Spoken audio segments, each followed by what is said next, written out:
பயனாளர்கள் அனைவருக்கும் இனிய வணக்கம். இன்று 2025 வருடம் ஏப்ரல் மாதம் 16 தேதி, விசுவாவசு வருடம் சித்திரை மாதம் 3 நாள் புதன்கிழமை.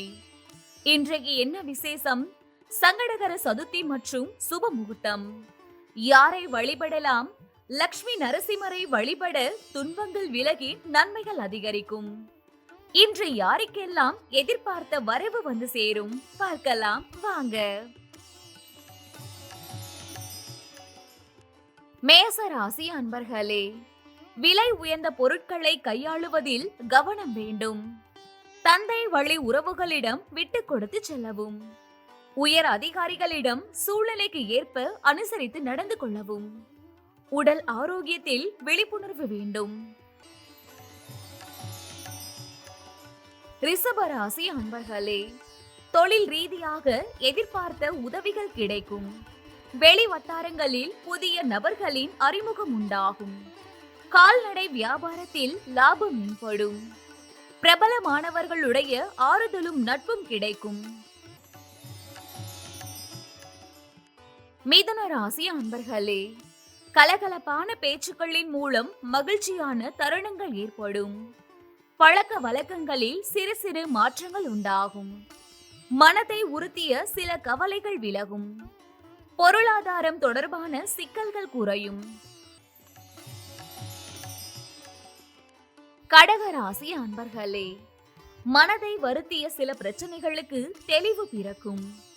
எதிர்பார்த்த சில காரியங்களில் போராடி வெற்றி பெறுவீர்கள். இலக்கிய பணிகளில் ஆர்வம் ஏற்படும். திறமைகளை வெளிப்படுத்துவதற்கான சூழல் அமையும். சிம்ம ராசி அன்பர்களே, உங்கள் முயற்சிக்கு வாழ்க்கை துணையின் ஆதரவு கிடைக்கும். எதிர்பார்த்த வரவு வந்து சேரும். குடும்பத்தில் இருந்து வந்த பிரச்சனைகள் விலகும். அரசு சார்ந்த காரியங்களில் இருந்து வந்த இழுபறிகள் மறையும். கன்னி ராசி அன்பர்களே, செய்யும் செயல்களில் மன மகிழ்ச்சியுடன் ஈடுபடுவீர்கள். குடும்பத்தில் இருந்து வந்த சங்கடங்கள் விலகும். பழைய கடன் பிரச்சனைகள் குறையும். வருமானத்தில் ஏற்பட்டிருந்த தடை தாமதங்கள் விலகும்.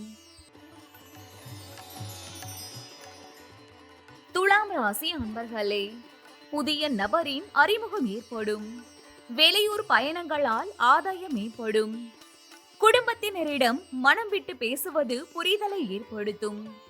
கல்வி பணிகளில் முன்னேற்றம் உண்டாகும்.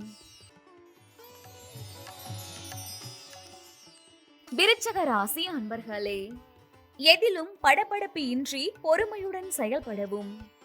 இனம் புரியாத சிந்தனைகளின் மூலம் தாழ்வு மனப்பான்மை வந்து செல்லும். மற்றவர்களை எதிர்பார்க்காமல் உங்கள் பணிகளை நீங்களே மேற்கொள்வது நன்மையை தரும். நேர்மறை எண்ணங்களை வளர்த்துக் கொள்வது நல்லது. தனுசு ராசி அன்பர்களே, தேவையற்ற மனக்குழப்பங்கள் உண்டாகும். உறவினர்களிடம் அனுசரித்து செல்லவும். பணிபுரிபவர்களுக்கு பொறுப்புகள் அதிகரிக்கும். புதிய செயல்களில் சிந்தித்து செயல்படவும். மகர ராசி அன்பர்களே, திடீர் வரவுகளால் சங்கடங்கள் நீங்கும். அரசு வழியில் உங்கள் எதிர்பார்ப்பு நிறைவேறும். மனதிற்கு மகிழ்ச்சியான செய்திகள் கிடைக்கும். புதிய சொத்து வாங்குவீர்கள். கும்பராசி அன்பர்களே, வியாபாரத்தில் முன்னேற்றமான வாய்ப்புகள் கிடைக்கும். வாத திறமையினால் நினைத்ததை நிறைவேற்றிக் கொள்வீர்கள். உடன் இருப்பவர்கள் பற்றிய புரிதல் உண்டாகும். நண்பர்களிடம் அனுசரித்து செல்லவும். மீன ராசி அன்பர்களே, வெளி உலக தொடர்புகளில் கவனம் வேண்டும். வியாபாரம் தொடர்பான அலைச்சல்கள் உண்டாகும். உயர் கல்வியில் இருந்த குழப்பங்கள் குறையும். உடன் பிறந்தவர்கள் வழியில் ஆதரவு கிடைக்கும்.